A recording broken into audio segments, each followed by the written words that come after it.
Hi, this is a video that shows you how to access the Datakom monitoring of the generators. So the first thing you do is you open your browser, you put in rm.datakom.com.tr. Then you put in your username and your password and you press login.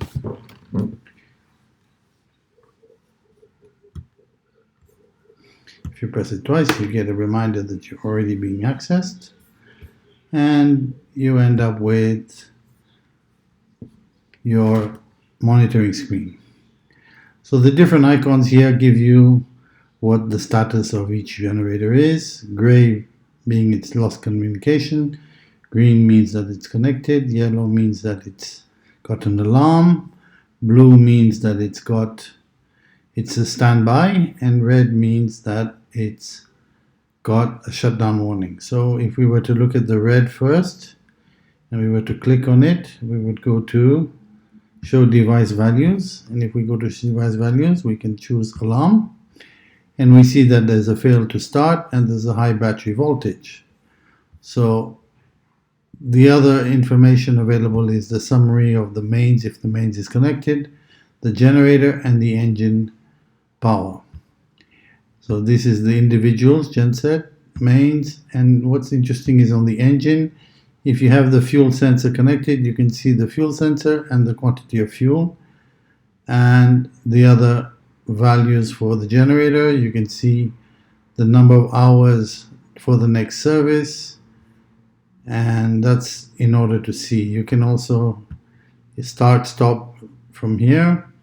You can see that it's got a start but it's not working. The grid is there, so the unit has got that alarm, which is, it says that the engine has failed to start and the battery voltage is high. Now you have your zone here, all the generators. So if we were to look at this one and see what's the values, we would see that the voltage is here, the amperage is there, the frequency, the power, the kVA. We can see the battery voltage, we can see the pressure, we can see the cooling temperature. This one also doesn't have any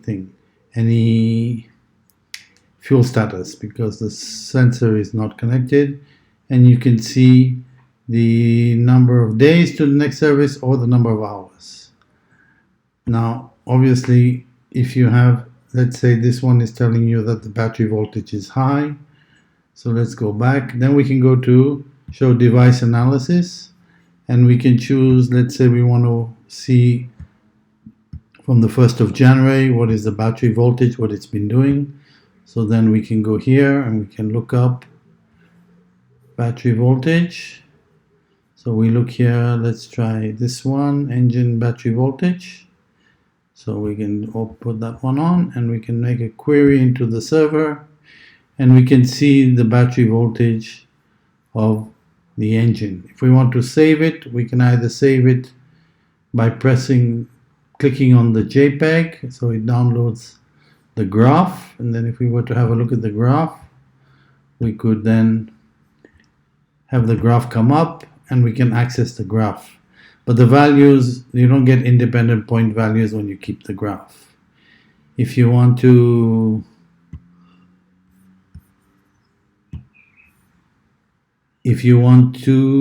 save a CSV file, you just click here. However, it doesn't work on Apple, it does work on Windows. The other interesting thing that we like to check is what is the average load on each phase to see if the generator is got a balanced load. So we just choose the parameters and we get. So on this generator, for instance, we can see that only 2 phases are being used and 1 phase is not being used. So obviously this generator is not being run efficiently. The maximum is 15, around thereabouts. We've reached an 18 volt here. But we can see that the generator is running very long hours. Okay, we have a break here, so probably that means that we lost data communication between the 19th and the 23rd, and it came back. Here we have a complete drop and probably a power failure start.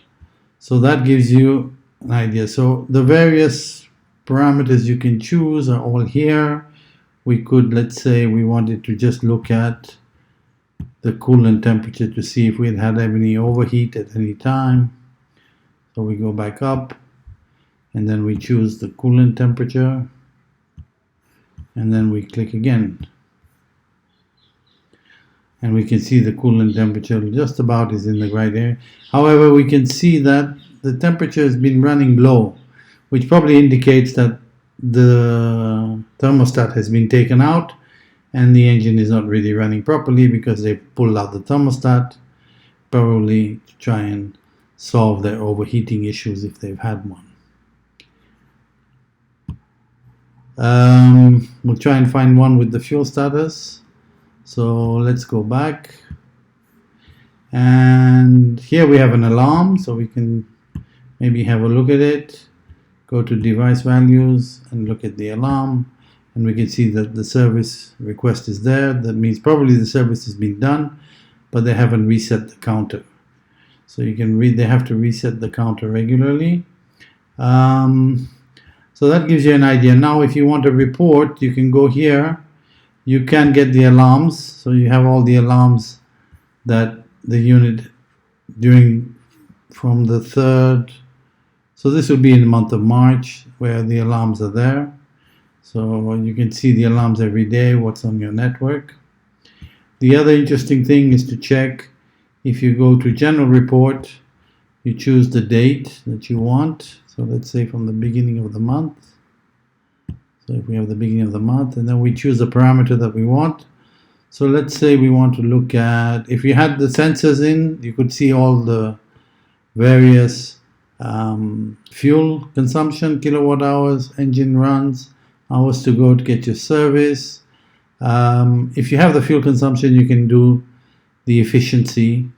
Let's say we want the battery voltage, so let's say we want to see the minimum battery voltages on the network. So then we go query, and it will display the values for the whole network. So we can see that some of them have really gone down, so those batteries are seeing some low levels. If we wanted to see the maximum, we could then query this thing, the server for all the maximum voltages. So we can see that some of them, most of them have got, okay, here we have a 16 one.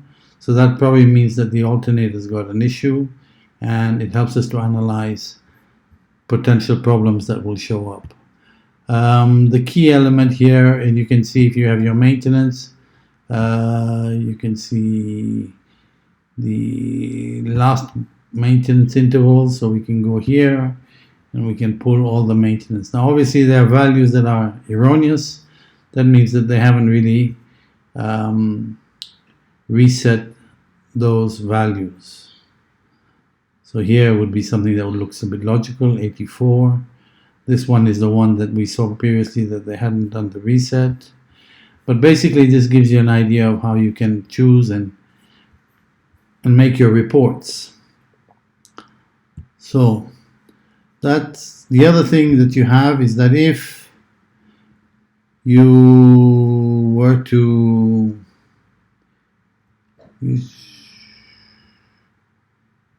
you can also ask for particular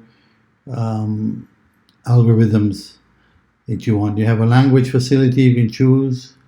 Here you can then look for site IDs, whatever, any of the information that's been put on the unit. So if we were to say choose this one, and we go to device values, we have all the regular, I'm trying to find for you one that has a fuel. There is one unit that has a fuel, I think it's this one. So if we go to device values, we can see on the engine, this one has got 140 liters, it's full. So ultimately, if I wanted to have a look at the consumption on this one, I could go here, and then I would choose the date from the first, and I would choose the fuel status. So I would then, I could see, okay, you can see that the value is fixed, so that means that this has not been correctly programmed. Well, this is a video to help you understand how to navigate and what you can do with this system. Thank you.